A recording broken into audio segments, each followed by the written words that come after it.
이 시간 하나님께서 주시는 말씀 누가복음 4장 16절에서 23절까지 있습니다.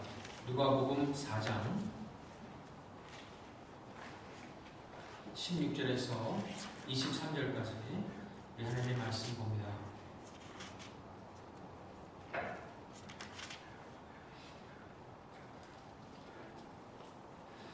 하나님의 말씀이 다음과 같습니다.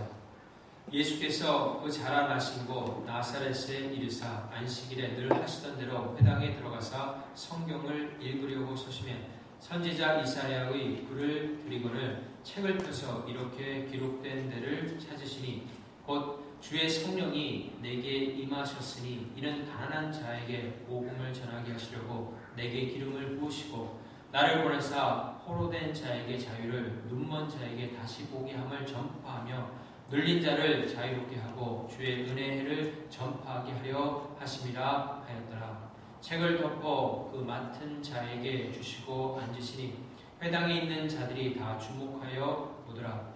이에 예수께서 그들에게 말씀하시되 이 글이 오늘 너희 귀에 응하였느니라 하시니 그들이 다 그를 증언하고 그 입으로 나오는 바 은혜로운 말을 놀랍게 여겨 이르되 이 사람이 요셉의 아들이 아니냐.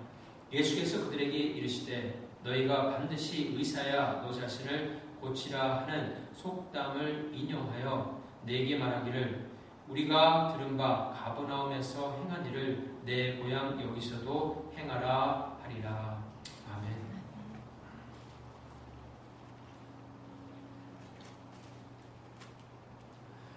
사람의 뇌와 관련된 질병 가운데 이 파킨슨병이라는 것이 있습니다. 이 병은 뇌에 문제가 생겨서 뇌가 퇴화됨으로 말미암아 결국에는 몸의 많은 기능을 잃어버리는 참 좋지 못한 그런 병 중에 하나입니다. 그런데 이 파킨슨 병에 걸리게 되면은 나타나는 현상 중에 하나가 무엇이냐면 뭐든지 작게 하려고 하는 그런 것이 생깁니다. 여러 가지 증세 중에 하나가 그것이 독보적인 것인데 예를 들자면은 전에는 보통적으로 이렇게 말을 하던 사람이 말소리가 점점점 줄어들게 됩니다. 근데 그렇게 나타나는 현상이 왜 그러냐면은 파킨슨 병에 걸린 사람은 자신은 정상적으로 지금 말하고 있다고 생각을 하는데 실제적으로는 원래 자신이 정상으로 했던 것보다 적게 말하는데 뇌는 지금 정상으로 말하고 있다고 잘못 인지시키기 때문에 그렇습니다. 그래서 이 파킨슨 병에 걸리게 되면은 동작도 줄어들고 말소리도 점점 작아지게 됩니다. 그래서 이 병의 퇴화를 진보를 갖다가 막기 위해서 하는 그 시술 방법 중에 하나가 무엇이냐면 말을 크게 하게끔 연습을 시킵니다. 그러니까 크게 하다가 중간에 관두면 계속 크게 하라는 겁니다. 왜냐하면 파킨슨 병에 걸린 사람들은 말을 크게 하면 자신이 너무나 크게 얘기하기 때문에 주변에 있는 사람들이 시끄러워할까봐 작게 말을 하려고 하는데 실제적으로는 주변에 있는 사람들은 정상적인 목소리를 듣고 있기 때문에 계속해서 이 뇌에다가 이것이 정상이라고 자꾸 제 프로그램을 시켜줌으로 말미암아 그 사람이 크게 정상으로 말할 수 있게 해준다는 것입니다. 그래서 보폭도 크게 하라고 그러고 움직임도 크게 하는 그런 훈련을 트리트먼트를 하게 됩니다. 예수님께서 이 땅에 오셔서 믿음이 없던 사람들에게 믿음을 주시게 됩니다. 그들을 구원하시고 그들의 삶에 여러 가지 변화를 일으키게 됩니다. 그리고 난 후에 그들의 경험을 넘어선 놀라운 믿음의 세계를 가르쳐 주시고 하나님을 향한 그 믿음을 계속해서 스트레치하고 더 큰 믿음을 가지라고 예수님께서 많은 가르침을 사실 주셨습니다.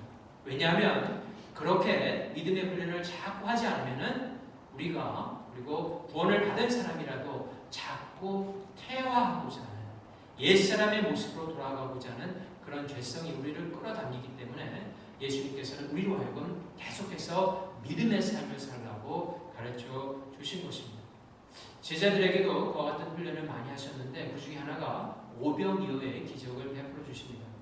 한 번은 제자들이 같이 있는데 예수님의 말씀을 듣기 위해서 한 5,000명 되는 장정이 모였습니다.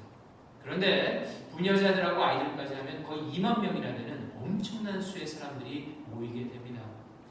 예수님께서 하루 종일 말씀을 하시고 많은 사람들이 하루 종일 아무것도 먹지 못한 상태에서 굶고 있었습니다. 그들을 안타깝게 여기시고 제자들에게 너희가 가진 것을 주라고 그렇게 말씀하십니다. 그러자 제자들이 이 사람들을 다 먹이기 위해서는 한 사람이 1년 동안 꼬박 일해서 번 돈으로도 다 먹일 수 없습니다 라고 그렇게 말을 하게 됩니다. 그때 예수님께서 오병이어 있는 소년의 가진 것을 통해서 5,000명, 2만 명을 먹이는 놀라운 역사를 하십니다. 예수님께서 그와 같은 역사를 하신 것은 여러 가지 것의 의미가 있지만 첫 번째는 당신이 하나님이신 것을 나타내시기 위해서 이 하나님의 아들인 것을 나타내시기 위해서 하신 부분도 있습니다. 또 하나는 그것을 본 사람들에게 하나님의 나라의 역사가 이런 것이구나 하는 그 믿음을 넣어주시기 위해서 예수님께서 그와 같은 이적을 베푸시고 많은 가르침도 주신 것입니다. 오늘은 예수님께서 회당 안에 들어가셔서 하나님의 말씀을 증거하십니다. 근데 이 말씀은 사실 이사야서 61장 1절에서 그 하반절까지 있는 그 부분들을 인용하신 것인데요. 그 말씀 가운데 정말 하나님께서 하나님의 백성들을 향한 놀라운 축복, 약속된 축복의 말씀이 사실은 담겨져 있습니다. 오늘 이 말씀을 우리 이사야서 말씀과 함께 이렇게 보면서 우리가 좀 은혜 받고 싶은 것은 무엇이냐면 첫 번째는 하나님께서 우리를 향하여서 약속한 그 축복이 무엇인가를 알아서 우리가 그 축복을 누릴 수 있는 그런 사람들이 다 되기를 원하는 그런 메시지를 우리가 받아야 됩니다. 또한 한 가지 더는 뭐냐면은 그 축복의 말씀을 정말 우리의 것으로 만들고 우리가 우리의 매일매일 삶 가운데서 누리기 위해서 믿음이 필요한데 어떠한 방법으로 그런 믿음을 가질 수 있는지 그 부분을 설교 후반부에 제가 증거하도록 하겠습니다. 예수님께서는 유대의 베들레헴에 태어나기는 하셨지만은 대부분의 삶을 거의 태아 때부터 대부분의 30년의 삶을 산 곳은 나사렛이라고 하는 동네였습니다. 그 동네는 그렇게 좋은 동네가 아니었고 또 여러 가지 세속적인 좀 이렇게 좋지 못한 비도덕적인 그런 것들이 자행되는 그런 동네였습니다. 그래서 나사렛은 그렇게 좋은 동네가 아니었습니다. 그리고 그 당시에 메시아이심을 모든 사람들에게 증거하기 위해서 예수님께서는 나사렛에서 자라신 다음에 30년이 지났을 적에 공생애를 시작하시면서 가버나움, 갈릴리, 가버나움 쪽으로 좀 자리를 옮기시고 주로 거기를 중심으로 해서 사역을 많이 하시게 됩니다. 많은 기적도 베푸시고 많은 가르침도 예수님께서 베푸십니다. 그런데 어느 날 예수님께서 사시던 나사렛으로 잠시 들어갔습니다. 안식일이 되었어요. 그래서 안식일에 하던 대로 회당으로 가셔서 회당에서 이제 말씀을 증거하기 위해서 그 당시에는 강대상 같은 곳에 서시게 됩니다. 그리고 그 당시에는 성경이 상당히 규정한 것이었기 때문에 모든 사람이 가지고 있는 것이 아니어서 회당에 몇 개씩 그것도 성경의 전권의 말씀인 것이 아니라 이사야서라든지 예레미야서라든지 한 권을 두루마리 형식으로 가지고 있었습니다. 그래서 그것을 맡은 자가 예수님께 이사야서 말씀을 드렸는데 예수님께서 그 두루마리 성경을 받으셔서 피시고 61장 그 당시에는 이 장수가 나눠져 있지 않았지만 지금 장수를 보면은 이사야서 61장에 가셔서 오늘의 본문 말씀을 읽게 되는 것입니다. 예수님께서 그 본문 말씀을 읽고 난 다음에 그것을 강론하시기 위해서 본문에 보게 되면 앉았다라고 되어 있습니다. 그 당시에는 조금 달라서 이 하나님의 말씀을 읽고 강론하는 자가 이렇게 앉아서 말씀을 이렇게 전하게 되어 있었습니다. 그래서 앉아서 예수님께서 말씀을 전했는데 어떠한 말씀을 전했는지 누가가 기록을 하고 있지는 않습니다. 그런데 그 말씀에 대한 결과는 기록을 하고 있는데 그것은 뭐냐면 모든 사람이 듣고 그 말씀이 상당히 은혜로웠다라고 놀랐다라는 것입니다. 그러니까 이사야서 61장의 말씀들을 예수님께서 강론하시고 사람들이 놀랬고 그리고 거의 마지막 부분에 가서 예수님께서 다음과 같은 말씀하신 것입니다. 이 글이 오늘 너희 귀에 응하였느니라 하시니라고 증거를 하신 것입니다. 이는 당신이 하나님께서 보내신 메시아인 것을 사실 증거하신 것입니다. 여러분, 예수님께서 이 땅에 오셔서 전한 그 복음의 핵심은 결국 무엇이냐면 결국 세상 마지막 때에 가서도 계속 이 문제를 가지고 싸울 것입니다. 이 구원에 관한 것, 누가 진정한 구원자이냐는 아마 세상 마지막 때에 가서 계속 그 싸움이 치열해지는데 결국 복음의 핵심은 무엇이냐면 예수님이 하나님께서 보내신 유일한 구원주이시오 메시아라는 사실입니다. 이것이 복음의 핵심입니다. 이것이 바로 기독교의 핵심인 것입니다.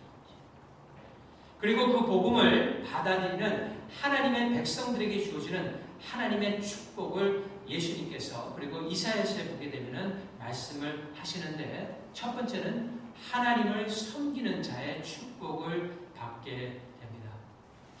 우리 이사야서 말씀 한번 보겠습니다. 이사야서 61장으로 한번 갑니다. 이사야 61장 4절에서 9절까지 한번 보겠습니다. 이사야 61장 구약의 1042페이지에 있습니다. 이사야 61장 4절에서 9절까지 봅니다.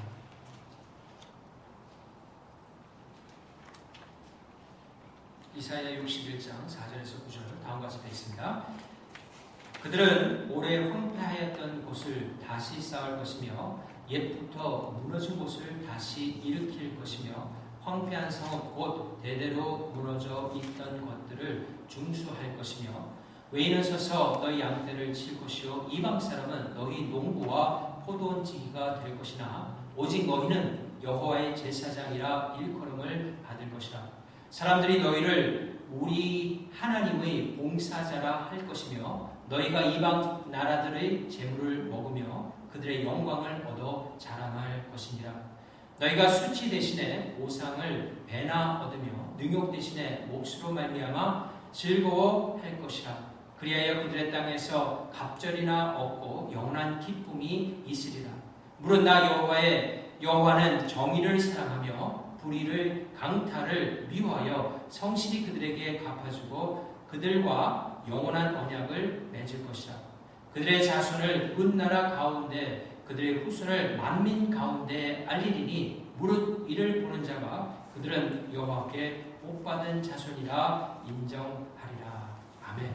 여기 1절에 보게 되면은 이사야서 61장 1절에 보게 되면은 누가복음에 나와 있는 말씀이 있죠. 주 여호와의 영이 내게 내리셨으니 이는 여호와께서 내게 기름을 부으사 가난한 자에게 아름다운 소식을 전하게 하려 하십니다. 나를 보내사 마음이 상한 자를 고치며 포로된 자에게 자유를 갇힌 자에게 노임을 선포하며 라고 되어 있습니다. 그리고 난 다음에 2절에 하나님의 은혜를 선포한다 이렇게 표현이 되어 있기 때문에 그 연장선에서 보게 된다면 결국 예수님께서 회당에서 말씀하신 우리가 누릴 복에 대해서 말씀하신 것인데 그 첫 번째는 무엇입니까? 우리가 여호와의 제사장이라고 불림을 받는 복을 받게 된다라는 것입니다.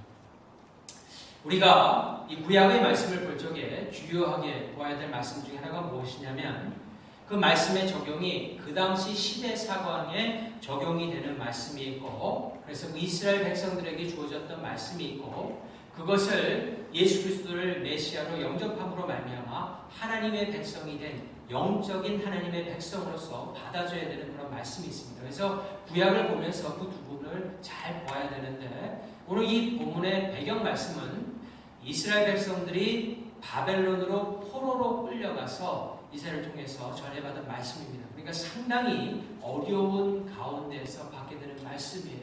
그래서 거기에 보게 되면은 황폐한 성읍을 다시 짓게 될 것이라고 하셨는데 그것은 뭘 가리키냐면 너희가 바벨론에 포로로 되어 있다가 결국에는 예루살렘으로 돌아가서 하나님의 무너진 성읍들을 다시 짓게 될 것에 대한 예언의 말씀을 직접적으로 하신 것입니다. 하지만 이것 또한 지금 세대에도 적용이 될 수 있는데 어떻게 적용이 될 수 있냐면 하나님의 백성들이 영적으로 황폐한 지역에 가서 하나님의 말씀대로 살고 말씀을 증거하고 교회를 세움으로 말미암아 거기에서 하나님의 나라의 도시가 이렇게 세워지는 그런 영적인 의미도 가지고 있는 것을 우리가 알아야 된다라는 것입니다. 그러는 가운데 우리는 하나님께 봉사하는 자, 하나님을 섬기는 자, 또 여호와의 제사장이라는 그런 신분을 받게 되는 것입니다.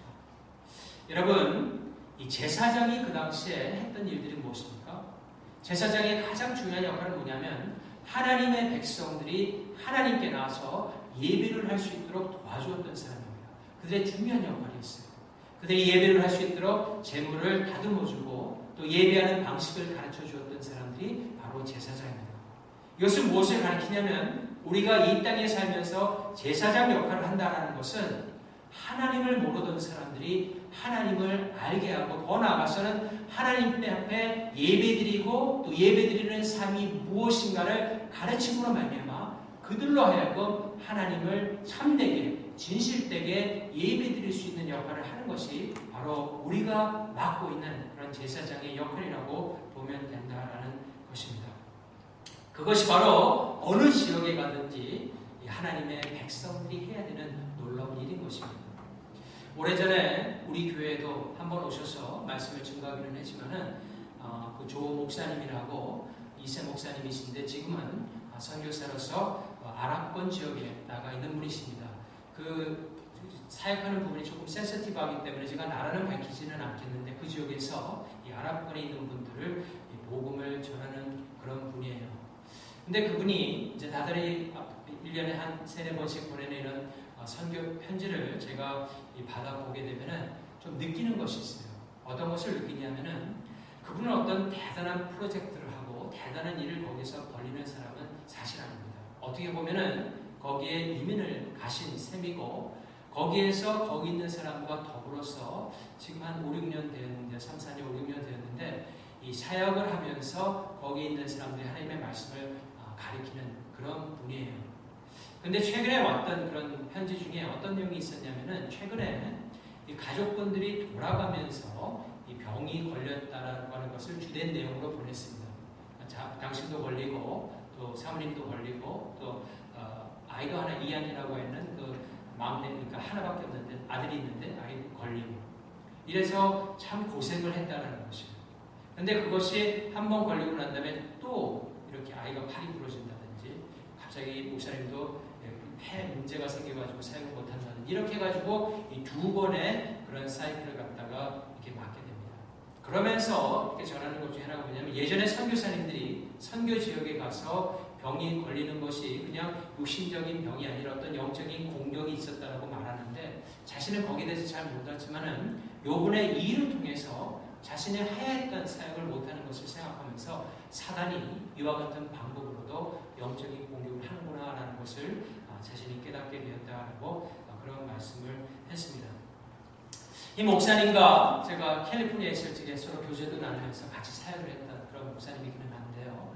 항상 이분에게서 느끼는 그리고 이분에게서 풍기는 그런 것이 있다라면은 정말 하나님을 사랑하는 선교사님이에요. 그래서 이제 고등학교 때 헌신을 했고 그 다음에 2세 사역을 몇 년 정도 하다가 그 다음에 이제 선교주로 따라가게 된 그런 케이스인데 제가 이 목사님을 위해서 기도하면서 또 앞으로 우리 교회적으로도 편지가 왔을 적에 제가 좀 같이 쉐어를 하면서 좀 같이 이렇게 후원 기도도 하고 또 교회에서 형편이 되는 대로 우리가 정기적이지는 못하더라도 우리가 간헐적으로도 좀 물질로도 후원을 하면서 같이 그 선교사에게 참으로 동참하고 싶은 그런 선교사입니다. 이런 분들의 소식을 들을 때마다 제가 느끼는 건 무엇입니까? 결국 크리스천의 삶이라는 것은 어디에 있든지 간에 그곳에서 하나님을 증거하는 사람들이라는 것이죠. 그것이 바로 하나님의 봉사자라고 하는 그런 말을 듣게 되고 그것이 바로 여호와의 제사장의 축복의 삶을 살아가고 있는 모습을 우리에게 말해주고 있다라는 것입니다. 우리도 이 지역에서 교회를 세우고 하나님을 섬기는 것이 다른 것이 아니라 바로 여호와의 제사장, 여호와의 봉사자의 역할을 감당하고 있음을 또한 그것이 큰 축복인 것을 여러분들이 알고 하나님께 감사하시기를 바랍니다. 두 번째, 하나님께서 주시는 축복은 무엇입니까? 수치 대신에 영원한 기쁨의 축복이 우리 모두에게 약속되어져 있다는 것입니다. 수치나 능력 대신에 기쁨의 축복이 우리에게 약속되어져 있다는 것입니다. 우리나라도 일본의 식민지 36년 동안을 겪었기 때문에 나라를 잃고 나서 다른 나라가 와서 침탈을 한다는 것은 얼마나 큰 수치심을 가지게 되는지를 참 우리의 조상들이 뼈로 느꼈던 그런 민족 가운데 하나입니다. 나라를 잃는다는 것은 그 자체가 수치이고 또한 자신의 가족이나 주변에 있는 사람들 갖다 보호할 수 없기 때문에 그 사람들이 수치스러운 일을 당할 적에 어떻게 막을 수 없는 것이 바로 나라를 잃게 되는 그런 스러움이라는 것입니다. 이스라엘 백성들도 그와 같은 똑같은 수치심을 겪게 됩니다. 바벨론에 끌려가게 되고 바벨론에서 종살이를 하게 되고 여러 분녀자들이 바벨론 사람들에 의해서 수치스러운 일들을 당하게 되는 그런 모든 경험을 통하여서 그들에게 남은 그 상처라고 하는 것은 수치와 능력밖에 없었을 것입니다. 그런데 하나님께서는 그와 같은 수치와 능력을 당한 하나님의 백성들, 그것도 35년이나 30년에 거의 2배나 되는 70년 동안 그런 수치를 당한 하나님의 백성들을 향하여서 하나님께서 무엇이라고 약속하여 주십니까?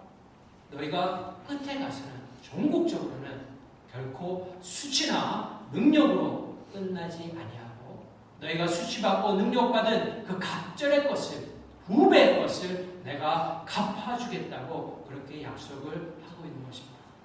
사랑하는 성도님들, 우리가 이 땅에 살면서 또 생활을 하다가 또 하나님을 섬기다가 때에 따라서 수치스러운 일들을 당할 때가 있습니다.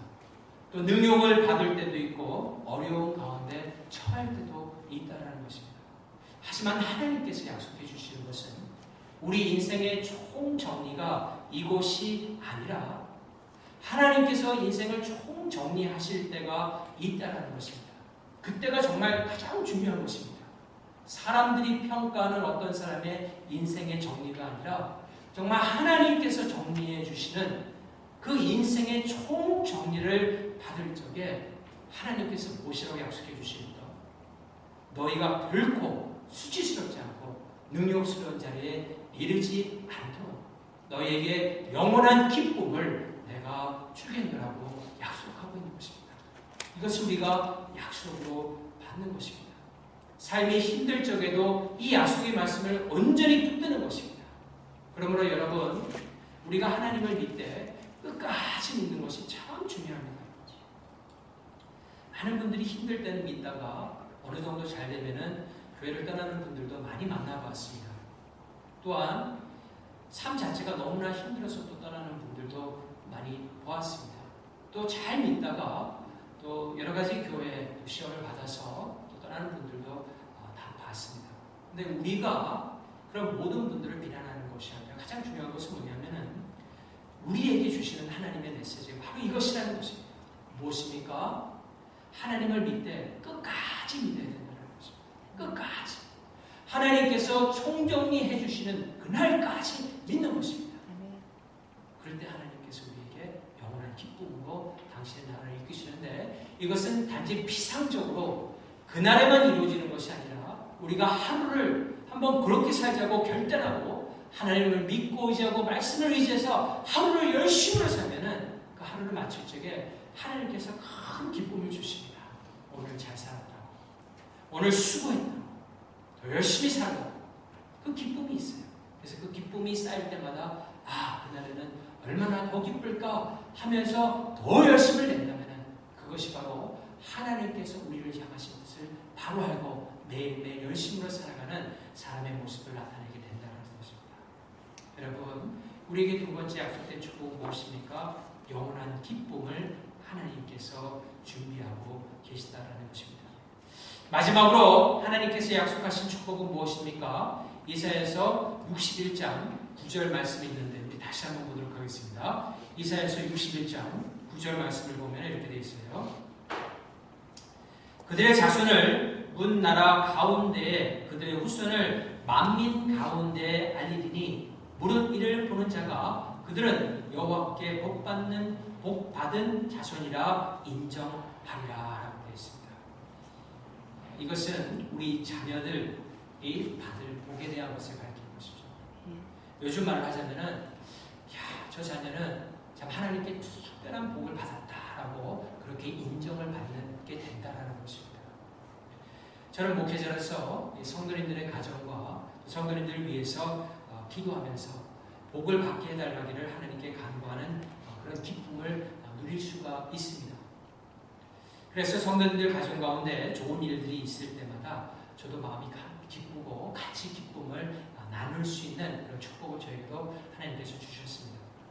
또한 그와 더불어서 어떤 계기가 되었을 적에 제 자녀들, 제 아들들에게 등에 손을 얹고 기도를 해줄 때가 있습니다. 이것은 여러분도 다 할 수 있는 것입니다. 누구나 하나님의 백성이면 그 자녀들에게 하나님의 축복할 권리가 있는 하나님의 놀라운 특권이 하나님께 주신 놀라운 그 축복의 참 통로인 것입니다.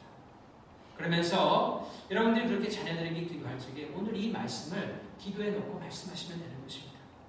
여호와께 복받은 자손이라 인정받는 자가 되게 하소서라고 이렇게 기도하시는 것입니다. 사실 성경에는 우리 자녀들을 향한 하나님의 엄청난 축복의 기도들이 많이 있습니다.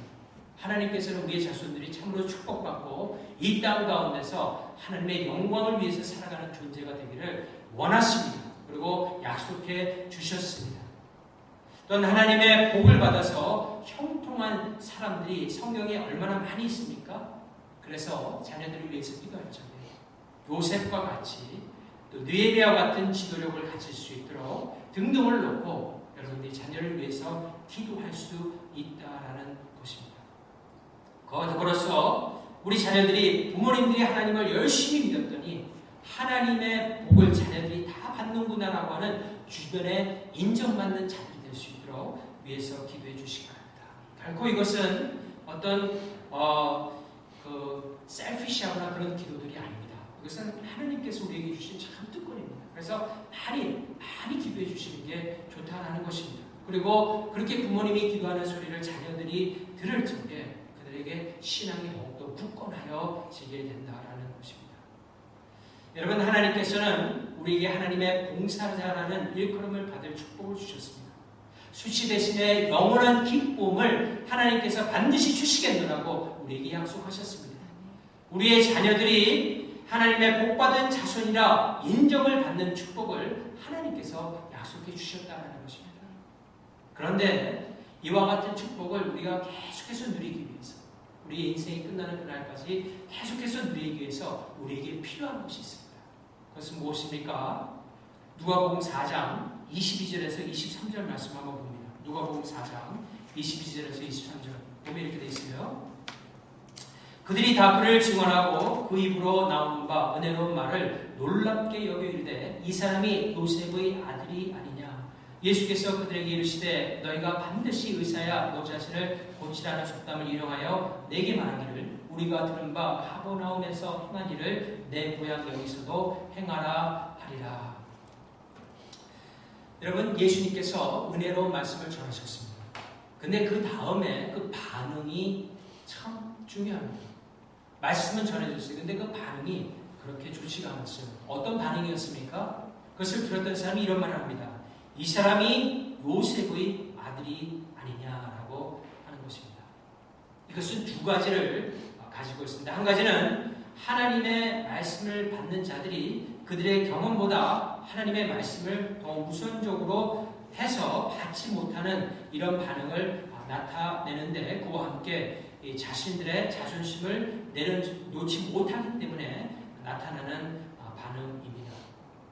여러분, 그들은 먼저 예수님께서 전하신 말씀에 놀라운 은혜가 있다는 것을 인정했습니다. 그래서 예수님의 말씀을 듣고 그 은혜로운 말씀에 참 놀랐습니다. 근데 그 다음에 온 생각이 문제였다는 것입니다. 요셉의 아들이 아니냐.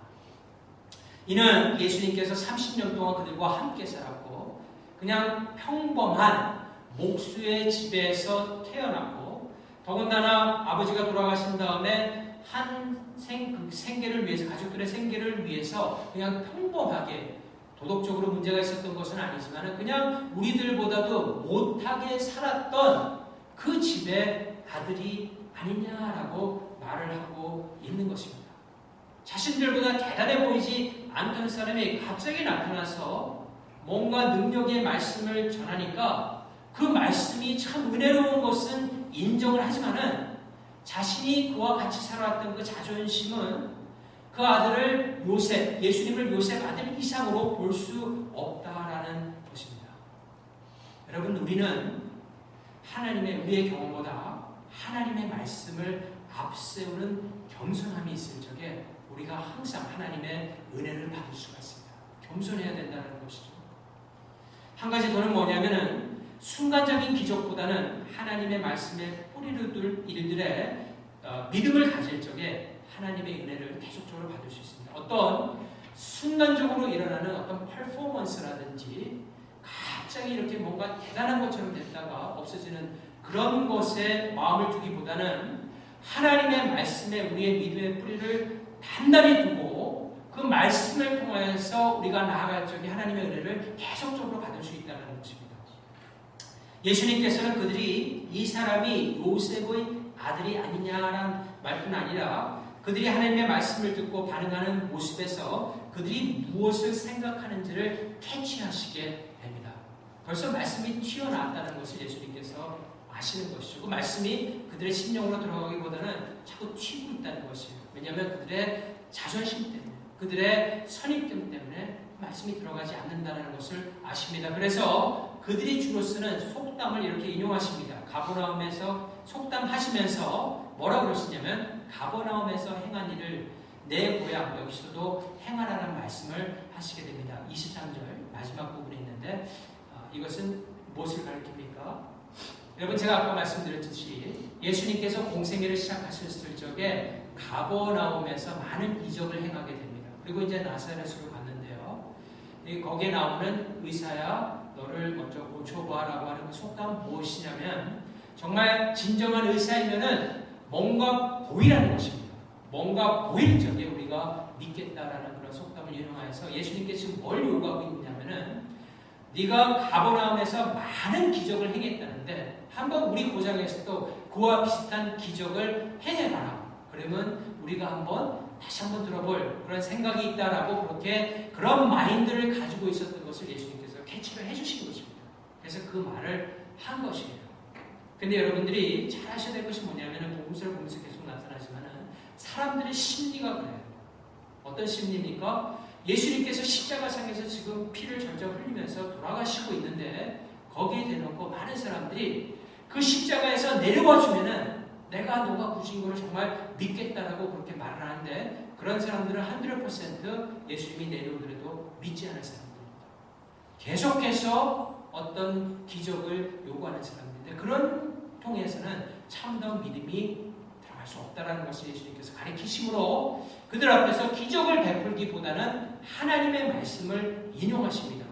두 말씀인데요. 엘리야 때와 엘리사 때인데 그 인용의 말씀이 핵심적으로 말하는 것은 뭐냐면 엘리야와 엘리사도 하나님의 말씀을 증거했지만은 그 유대인들이 하나님의 말씀을 잘 받지 않으므로 주변에 있는 이방인들에게 가서 복음을 전하고 그 이방인들이 예수님을 믿게 되었다라고 하는 그 구조를, 그 사건을 말씀하시는 것입니다. 이것은 무엇을 가리키냐면 나사렛에 있는 사람들이 비록 유대인이긴 하지만 하나님의 말씀을 자꾸 받지 않고 배척하기 때문에 결국은 하나님의 말씀이 이방 사람에게로 가게 될 것이라고 그렇게 말씀하시는 것을 은혜적으로 표현한 것입니다. 그래서 이 말을 듣자 28절에 가면은 누가복음 4장 28절에서 이 사람들이 크게 화를 내서 예수님을 낭떠러지로 끌고 가고 거기서 죽이자고까지 하게 됩니다. 하지만 아직 하나님의 때가 안 되었기 때문에 예수님께서 신적인 이 하나님의 능력을 베푸시고 그들 사이를 지나서 결국 가시게 되었다라는 것입니다. 이것은 우리에게 무엇을 가르쳐줍니까? 우리의 믿음이 하나님의 말씀 가운데 얼마나 뿌리 깊게 박혀있느냐가 정말로 중요하다는 것입니다. 이게 우리의 신앙의 근간이 되어야 된다는 것입니다. 어떤 순간적인 어떤 자기의 관심사를 하나님께서 순간순간 들어줄 적에는 따르는 척 하다가 그것이 다 없어질 적에는 신앙이 다 없어지는 그런 신앙은 상당히 위험하다는 것입니다. 어떤 자신의 관심사보다 하나님 존재 자체, 하나님 말씀 자체, 하나님 그분 모두의 그 하나님께 가 있는 우리의 신앙에 견고할 적에 우리가 아무리 힘든 세상의 풍파 가운데서도 하나님만을 온전히 붙들어 나가는 그런 신앙의 삶을 살아갈 수 있게 된다는 것입니다. 여러분, 우리가 매주일 나와서 하나님의 말씀을 받을 때도 그와 같은 자세로 우리가 받아야 됩니다. 마치 우리가 매일매일 살아가면서 거울을 보면서 우리의 모습을 자꾸 바꾸지 않습니까? 아침에도 점심에도 또 저녁에도 보면서 특별히 아침에 일어났을 적에 이 겉모습이 단정해야 되니까 거울을 보면서 단정하게 하지 않습니까? 마치 하나님의 말씀은 우리의 그런 거울과 같은 그런 존재가 되어야 된다는 것입니다. 하나님께서 우리의 잘못된 부분을 고쳐주실 적에 늘 거기에 맞추어서 나가는 그런 겸손한 자세를 우리가 가질 적에 그런 마음의 자세 가운데서 하나님을 향한 그 믿음이 더욱더 굳건하게 커질 수 있게 된다는 것입니다. 결론적으로 예수님께서는 오늘도 이 가난한 자들에게 이와 같은 복음을 계속해서 전하고 계십니다.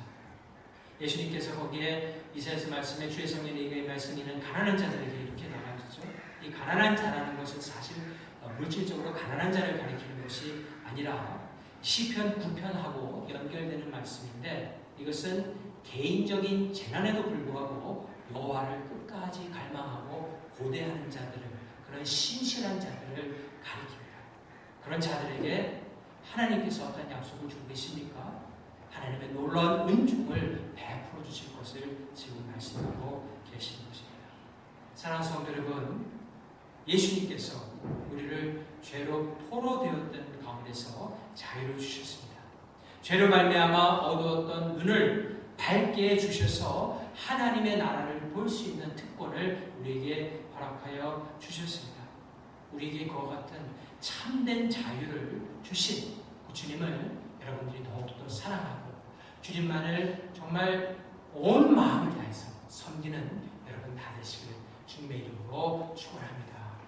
기도하시겠습니다.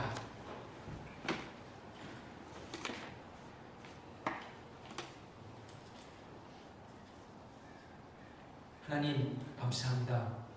오늘 말씀을 통해서 예수께서 이 땅에 오셔서 가장 우리에게 전하신 그 회당에서의 설교 말씀의 그 핵심적인 부분이 무엇인가를 깨닫게 해주심을 감사드립니다. 또한 그와 같은 주님께서 주시는 그 은혜를 우리가 받기 위해서 계속해서 우리가 어떤 마음의 자세를 가지고 주님을 섬겨야 되는지를 가르쳐 주시니 정말 감사합니다.